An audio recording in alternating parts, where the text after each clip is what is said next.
ನಮಸ್ಕಾರ. ನಾನು ಸರ್ಫರಾಜ್ ಖಾನ್. ಈಗ ಸದ್ಯಕ್ಕೆ ಪ್ರೈವೇಟ್ ಸೆಕ್ರೆಟರಿ ಜಮೀರ್ ಅಹಮದ್ ಖಾನ್ ಸಾಹೇಬರಿಗೆ ಕೆಲಸ ಮಾಡ್ತಾ ಇದ್ದೀನಿ. ಮತ್ತು ಹಿಂದೆ ತಮಗೆಲ್ಲ ನಾನು ಪರಿಚಯ ಇದ್ದೀನಿ. ಜಾಯಿಂಟ್ ಕಮಿಷನರ್ ಆಗಿ, ಅಡಿಷನಲ್ ಕಮಿಷನರ್ ಆಗಿ, ಮತ್ತು ಕೆಲವೊಂದು ಕಾಲದಲ್ಲಿ ಸ್ಪೆಷಲ್ ಕಮಿಷನರ್ ಆಗಿ ಕೆಲಸ ಮಾಡಿದ್ದೀನಿ. Most importantly solid solid waste ಬಗ್ಗೆ ಸಾಕಷ್ಟು ನಗರದಲ್ಲಿ ಕೆಲಸ ಮಾಡಿದ್ದೀನಿ. ಇವತ್ತು ಆಕಸ್ಮಿಕವಾಗಿ ಬೆಳಗ್ಗೆಯಿಂದ ಕೆಲವೊಂದಷ್ಟು ಚಾನೆಲ್ಗಳು ತಪ್ಪು ಮಾಹಿತಿ ಕೊಟ್ಟು, ಚಾನೆಲ್ಸಲ್ಲಿ ರಾಂಗ್ ಇನ್ಫಾರ್ಮೇಷನ್ ಕೊಟ್ಟು ಎಲ್ಲ ಕಡೆ ಇದು ವೈರಲ್ ಮಾಡ್ತಾ ಇದ್ದಾರೆ, ವಿಡಿಯೋಗಳು ವೈರಲ್ ಮಾಡ್ತಾ ಇದ್ದಾರೆ.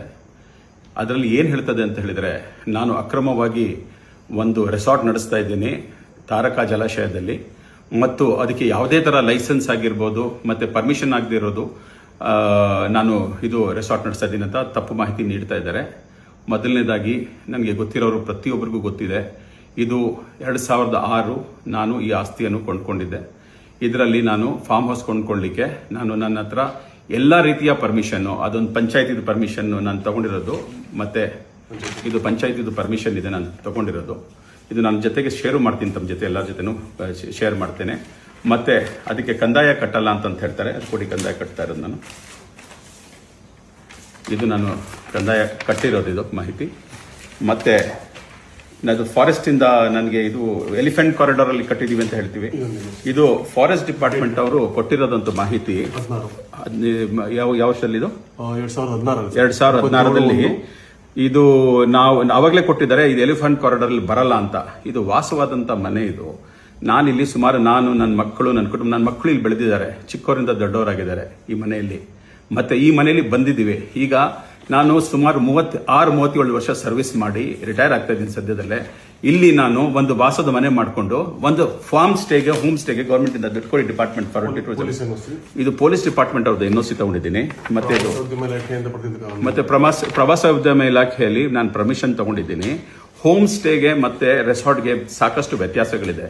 ಹೋಮ್ ಸ್ಟೇ ಇರೋ ಮನೆಯಲ್ಲಿ ನಾವು ನಡ್ಕೊಂಡು ಹೋದ್ರೆ, ಇಲ್ಲೇ ಒಂದು ಏನಾದ್ರು ವೀಕೆಂಡ್ಸ್ ಅಲ್ಲಿ ನಾವು ಅತಿಥಿಗಳೇನು ಬರ್ತಾರೆ, ಆ ಅತಿಥಿಗಳಿಗೆ ನಾವೇನ್ ಮಾಡ್ತೀವಿ, ಅವ್ರ ಊಟಕ್ಕೆ ನಾವು ಚಾರ್ಜ್ ಮಾಡ್ತೀವಿ. ಏನಕ್ಕೆ ಚಾರ್ಜ್ ಮಾಡ್ತೀವಿ ಅಂತ ಹೇಳಿದ್ರೆ, ಈಗ ನಾನು ರಿಟೈರ್ ಆಗ್ತಾ ಇದ್ದೀನಿ ಒಂದು 6 ತಿಂಗಳಲ್ಲಿ. ನಾನು ನನಗೆ ನನ್ನ ಅಡ್ವೆಂಚರು, ನನಗೆ ನೇಚರ್ ಅಂತ ತುಂಬಾ ಇಷ್ಟ. ನಾನು ಇಲ್ಲಿ ಇದ್ಕೊಂಡು ಜೊತೆಗೆ ನನಗೂ ಒಂದು ಜೀವನದ ಒಂದು ದಾರಿ ಆಗುತ್ತೆ. ರಿಟೈರ್ ಆದ್ಮೇಲೆ ನನ್ನ ಪ್ಯಾಷನ್ ನಾನು ಏನಿತ್ತು ನನ್ನ ಲೈಫಲ್ಲಿ ಇತ್ತು, ನನಗೆ ಮಾಡೋಕ್ಕಾಗಿಲ್ಲ. ರಿಟೈರ್ಮೆಂಟ್ ಆದಾದ್ರೂ ನಾನು ಮಾಡೋಣ ಅಂತ ನನಗೆ ಇಷ್ಟ ಆಯಿತು. ಇದು ಫಾರ್ಮ್ ಹೌಸ್ ಮಾಡೋದಾಗ್ಲಿ, ಇದು ಕಾನೂನುಬದ್ಧವಾಗಿ ಒಂದು ಹೋಮ್ ಸ್ಟೇ ಮಾಡೋದು ತಪ್ಪ. ಇದರಲ್ಲಿ ಯಾವ ರೀತಿ ನನಗೆ ಇದು ಅವಮಾನ ಮಾಡ್ತಾ ಇದ್ದಾರೆ ಅಂತ ಹೇಳಿದ್ರೆ, ಎಲ್ಲ ತಪ್ಪು ಮಾಹಿತಿ ಕೊಟ್ಟು ಮೀಡಿಯಾ ಇದ್ರೆ ರೆಸ್ಪಾನ್ಸಿಬಲ್ ಆಗಿ ಹೇಳಬೇಕು. ನಾನು ಮಾತಾಡಬೇಕು ಆಗ್ಬೋದಾಯ್ತು, ನಾನು ಕೇಳಬೇಕಾಯ್ತು, ಯಾಕೆ ನೀವು ಇದು ಇಲ್ಲಿಗಲ್ ಆಗಿ ನಡೆಸ್ತಾ ಇದ್ದೀರಾ ಅಂತ. 20 ವರ್ಷ ಆಗಿದೆ ಈ ಜಮೀನ್ ಕೊಂಡ್ಕೊಂಡು, 20 ವರ್ಷ ಆಗಿದೆ. 17 ವರ್ಷ ನನ್ನ ಮಗಳಿಗೆ 25 ವರ್ಷ, ನನ್ನ ಮಗನಿಗೆ 21 ವರ್ಷ.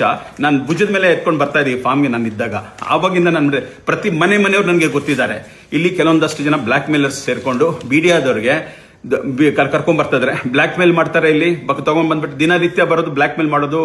ಮುಂದುವರೆದು ನಾನೇನಕ್ಕೆ ಹೇಳಕ್ಕೆ ಇಷ್ಟಪಡ್ತೀನಿ ಅಂತಂತ ಹೇಳಿದ್ರೆ, ನಾನು ಯಾವತ್ತೂ ನನ್ನ ಜೀವನದಲ್ಲಿ ಯಾವುದೇ ಥರ ಅಕ್ರಮವಾದಂಥ ಕೆಲಸ ಮಾಡಿಲ್ಲ.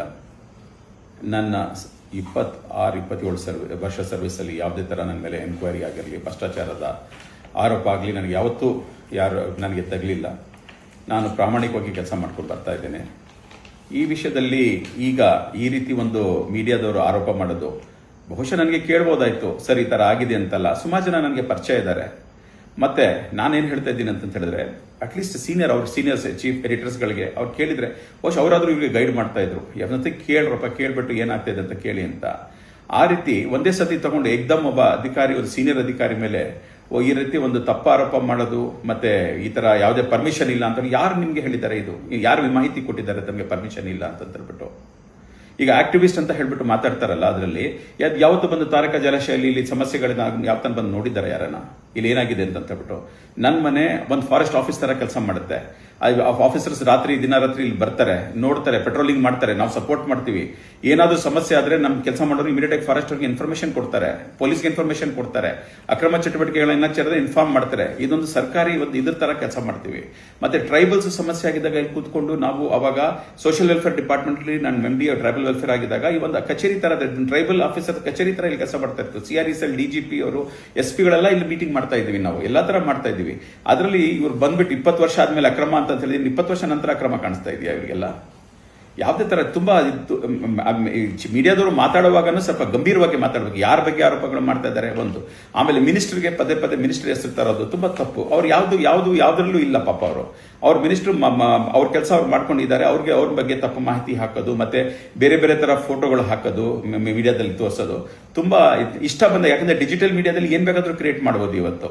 ಯಾವ್ಯಾವ್ದೋ ಫೋಟೋಗಳು, ಪರ್ಸನಲ್ ಫೋಟೋಸ್ ಎಲ್ಲ ನಮ್ದು ಫೇಸ್ಬುಕ್ ಅಲ್ಲಿ ಹಾಕಿದ್ರೆ ನಮ್ಮ ಪರ್ಸನಲ್ ಫ್ಯಾಮಿಲಿಗೆ, ಫ್ರೆಂಡ್ಸ್ಗೆ ನಾವು ಶೇರ್ ಮಾಡಿರ್ತೀವಿ. ಅದು ತಗೊಂಡ್ಬಿಟ್ಟು ನ್ಯಾಷನಲ್ ಮೀಡಿಯಲ್ಲಿ ಇದು TV ಮೀಡಿಯಾದಲ್ಲೆಲ್ಲ ಹಾಕೋದು ಯಾವ ರೀತಿ? ನನ್ನ ಮೀಡಿಯಾದಲ್ಲಿ ತಮಗೆಲ್ಲ ಅಪೀಲ್ ಮಾಡ್ತೀನಿ, ಇನ್ನು ಮುಂದೆ ದಯಮಾಡಿ ಇಂಥ ಕೆಲಸ ಮಾಡಕ್ ಹೋಗ್ಬಿಡಿ. ಏನಾದಿದ್ರೆ ಕೇಳಿ, ಸ್ಪಷ್ಟೀಕರಣ ಕೊಡ್ತೀವಿ. ಇಲ್ಲ ಅಂತ ಹೇಳಿದ್ರೆ 100% all of us are as citizens, as everybody ನಾವೆಲ್ಲ ಅಕೌಂಟಬಲ್ ಆಗಿರ್ತೀವಿ. ಅಕೌಂಟಬಿಲಿಟಿಗೆ ನಾವು ತಲೆ ಬಾಗಿಸ್ಬೇಕಾಗತ್ತೆ. ಖಂಡಿತವಾಗ್ಲೂ ನಾವು ಬಾಗ್ತೀವಿ. ಮತ್ತೆ ನಾವು ಏನಿದೆ ನಾನು ಹೇಳ್ತೀವಿ. ಒಂದ್ಸತಿ ಕೇಳ್ದೆ ಬೆಳಿಗ್ಗಿಂದ ಕಂಟಿನ್ಯೂಸ್ ಆಗಿ ಇದು ಮಾಡ್ತಾರೆ. ನನ್ನ ಹತ್ರ ಇರೋ ಸ್ನೇಹಿತರೆಲ್ಲ ನಂಗೆ ಫೋನ್ ಮಾಡಿ ಹೇಳ್ತಾ ಇದ್ದಾರೆ, ನಿನ್ ಬಗ್ಗೆ ಮಾತಾಡ್ತಾ ಇದಾರೆ, ಈ ರೀತಿ ಮಾತಾಡ್ತಾ ಇದಾರೆ ಅಂತ ಹೇಳ್ಬಿಟ್ಟು ತುಂಬಾ ಬೇಜಾರು. ಇಲ್ಲಿ ಕೆಲವೊಂದಷ್ಟು ಊರುಗಳಲ್ಲಿ ಬ್ಲಾಕ್ ಮೇಲರ್ಸ್ ಉಟ್ಕೊಂಡಿದ್ದಾರೆ. ಅವ್ರು ಬೇರೆ ಏನು ಕೆಲಸ ಇಲ್ಲ, ಕುಡ್ಕೊಂಡು ಬರೋದು. ಇಲ್ಲಿ ಏನಾಗಿದೆ, ಇಲ್ಲಿ ಬೇಟ ಆಡ್ತಾ ಇದ್ರು, ಅದು ಕಂಟ್ರೋಲ್ ಮಾಡಿದೀವಿ. ಇಲ್ಲಿ ಸ್ಪಿಟ್ ಆಡ್ತಾ ಇದ್ರು, ಅದೆಲ್ಲ ಕಂಟ್ರೋಲ್ ಮಾಡಿದೀವಿ. ಅದರಿಂದ ಏನಾಗಿದೆ, ಅವ್ರು ಅಕ್ರಮವಾಗಿ ಮಾಡಿ ನನ್ನ ಹೆಸರು ಕೆಡ್ಸಕ್ಕೆ ನೋಡ್ತಾ ಇದ್ದಾರೆ ಇಲ್ಲಿಂದ. ಮತ್ತೆ ಇನ್ ಯಾರೊಬ್ಬ ರೂಪೇಶ್ ರಾಜಣ್ಣ ಅಂತ ಬೇರೆ ಹುಟ್ಕೊಂಡಿದ್ದಾನೆ. ಅವ್ನು ಬಂದ್ಬಿಟ್ಟು ಎಲ್ಲ ಕಡೆ ಅವನು ಆಫೀಸಲ್ಲಿ ಬಂದಿದ್ದ. ಅವನೇನು ನಾನು ಹಿಜಾಬ್ ಬಗ್ಗೆ ಕೆಲಸ ಮಾಡ್ತೀನಿ, ಅದ್ರ ಬಗ್ಗೆ ಕೆಲಸ ಮಾಡ್ತೀನಿ ಅಂತ ಅಂದ್ಬಿಟ್ಟು ನೇರವಾಗಿ, ಸರ್ ನಮ್ಗೆ ಏನಾದ್ರು ಧನ ಸಹಾಯ ಏನಪ್ಪ ದುಡ್ಡು ಕೊಡಿ ಸರ್, ನಮ್ಗೆ ನಾವು ಎಲ್ಲ ಚಟುವಟಿಕೆ ಮಾಡ್ತೀವಿ ಅಂತ. ಇಂಥ ಬ್ಲಾಕ್ ಮೇಲರ್ಸ್ ಎಲ್ಲ ಸಮಾಜದಲ್ಲಿ ಹುಟ್ಕೊಂಡು ನನ್ಗೆ ಹೇಳಿದಾನೆ, ಸರ್ ನಾನು ದೊಡ್ಡ ಸೆಲೆಬ್ರಿಟಿ, ನಾನು ಯಾವ್ದದು ಬಿಗ್ ಬಾಸ್ ಅಲ್ಲಿ ನಾನು ತುಂಬಾ ಪಾಪ್ಯುಲರ್ ಆಗಿದ್ದೀನಿ ಅಂತ ಹೇಳಿದಾಗ ಇದನ್ನ ಲೈಸೆನ್ಸ್ ಅವನಿಗೆ ಬ್ಲಾಕ್ ಮೇಲ್ ಮಾಡಿ ಎಕ್ಸ್ಟ್ರಾಕ್ಷನ್ ಮಾಡ್ಲಿಕ್ಕೆ ಫೋನ್ ಮಾಡಿ 20 ಸತಿ ನಮ್ಮ ಕೆಲಸ ಮಾಡೋರಿಗೆ ಫೋನ್ ಮಾಡಿದ್ದಾನೆ. ಮತ್ತೆ ಇಲ್ಲಿ ಊರವರಿಗೆಲ್ಲ ಮಾಡಿಸಿ ಇನ್ಸ್ಟಿಗೇಟ್ ಮಾಡಿಸಿದ್ದಾನೆ, ಮೀಡಿಯಾದವರಿಗೆ ಫೋನ್ ಮಾಡಿಸಿದ್ದಾನೆ, ತಹಸೀಲ್ದಾರ್ಗಳಿಗೆ, ಅಸಿಸ್ಟೆಂಟ್ ಕಮಿಷನರ್ಗೆ, ವಿಲೇಜ್ ಗಳಿಗೆಲ್ಲ ಬೆದರಿಸ್ತಾನೆ, ಪೊಲೀಸರಿಗೆ ಬೆದರಿಸ್ತಾನೆ. ಏನಿದು ಕನ್ನಡ ಚಟುವಟಿಕೆಗಳು ಅಂತ ಹೇಳಿದ್ರೆ ಜನಕ್ಕೆ ಬ್ಲಾಕ್ ಮೇಲ್ ಮಾಡೋದ ಅಥವಾ ಕನ್ನಡ ರಕ್ಷಣೆ? ಇವನ್ಕಿಂತ ಹೆಚ್ಚಾಗಿ ಕನ್ನಡ ರಕ್ಷಣೆ ಬಗ್ಗೆ ನಾವು ಮಾಡಿದ್ವಿ. ಕನ್ನಡ ಕ್ರಾಂತಿ ಕಾರ್ಯಕ್ರಮ ಅಂತ KGF ಅಲ್ಲಿ ಕಮಿಷನರ್ ಆಗಿದ್ದಾಗ ಕಂಪ್ಲೀಟ್ KGF ಇರುವಂತ ತಮಿಳ್ ಬೋರ್ಡ್ಸ್ ಎಲ್ಲ ಚೇಂಜ್ ಮಾಡ್ಬಿಟ್ಟು ಕನ್ನಡದಲ್ಲಿ ಮಾಡಿಸಿದ್ದೀನಿ ನಾನು. ಇದು ಕೆಲಸ ನಾವು ಮಾಡಿದ್ದೀವಿ. ಸುಮ್ಮನೆ ಇದು ಒಂದು ಶಾಲೆ ಹಾಕೊಂಡ್ಬಿಟ್ಟು ಊರಲ್ಲಿ ಸುತ್ತಕೊಂಡು ಜನಕ್ಕೆ ಬ್ಲಾಕ್ ಮೇಲ್ ಮಾಡೋದಲ್ಲಿ ಕನ್ನಡ ಹೋರಾಟ ಖಂಡಿತ ಇಲ್ಲ. ನಮ್ಮ ನಾರಾಯಣಗೌಡರ ಹತ್ರ ಕಲಿಬೇಕು, ಯಾವ ರೀತಿ ಕನ್ನಡ ಹೋರಾಟ ಮಾಡ್ಬೇಕಂತ ಅವ್ರ ಹತ್ರ ಕಲಿಬೇಕು. ಇವರೆಲ್ಲ ಬ್ಲಾಕ್ ಮೇಲ್ ಮಾಡ್ಕೊಂಡು ಸಮಾಜದಲ್ಲಿ ಕೆಟ್ಟ ಹೆಸರು ತರ್ತಾ ಇದ್ದಾರೆ. ಏನಂತ ತಿಳ್ಕೊಂಡಿದ್ದಾರೆ ಇವರು ಅಧಿಕಾರಿ? ಖಂಡಿತವಾಗ್ಲೂ ಇನ್ ಮುಂದಿನ ದಿನದಲ್ಲಿ ಅವನ ಬಗ್ಗೆ ನಾನು ಖಂಡಿತವಾಗ್ಲೂ ಕ್ರಮ ತಗೊಳ್ತೀವಿ. ಮತ್ತೆ ಇಲ್ಲಿರೋದಂತ ಮತ್ತೆ ನಾನು ತಮ್ಗೆಲ್ಲರೂ ಕಳಕಳಿ ಮನವಿ ಮಾಡ್ಕೊಳ್ತೀನಿ. ಇದರಲ್ಲಿ ಯಾವುದೇ ತರ ಅಕ್ರಮವಾಗಿಲ್ಲ. ನನ್ನ ಮಾಹಿತಿ ನಾನು ತಮಗೆ ಫೇಸ್ಬುಕ್ ಅಲ್ಲಿ ನಾನು ಶೇರ್ ಮಾಡ್ತೀನಿ, ಎಲ್ಲ ಡಾಕ್ಯುಮೆಂಟ್ಸ್ ಶೇರ್ ಮಾಡ್ತಿದ್ದೀನಿ. ತಮ್ಮೆಲ್ಲರೂ ನನಗೆ ಯಾವತ್ತೂ ನನಗೆ ನೀವೆಲ್ಲ ಜೊತೆಗೆ ತಾವು ಸಪೋರ್ಟ್ ಮಾಡ್ತೀರಾ, ಇನ್ನು ಮುಂದೆನೂ ಸಪೋರ್ಟ್ ಮಾಡ್ತೀರಾ ಅಂತ ಹೇಳ್ತಾ, ಒಬ್ಬನಿಗೆ ಒಂದು ಪ್ಯಾಷನ್ ಇರ್ತದೆ. ಆ ಪ್ಯಾಷನ್ ಮಾಡ್ಲಿಕ್ಕೋಸ್ಕರ ನಿಲ್ಲಿಸ್ಬಿಟ್ಟು ಅವ್ರಿಗೆ ತೊಂದರೆ ಮಾಡಿದಂಥದ್ದು ಎಷ್ಟು ಮಟ್ಟಿಗೆ ಸರಿ ಅಂತ ಹೇಳ್ತಾ ತಮ್ಮೆಲ್ಲರ ಸಪೋರ್ಟ್ ನನಗೆ ಇದೆ ಅಂತ ಹೇಳ್ತೀನಿ. Thank you very much. Jai Hind, ನಮಸ್ಕಾರ.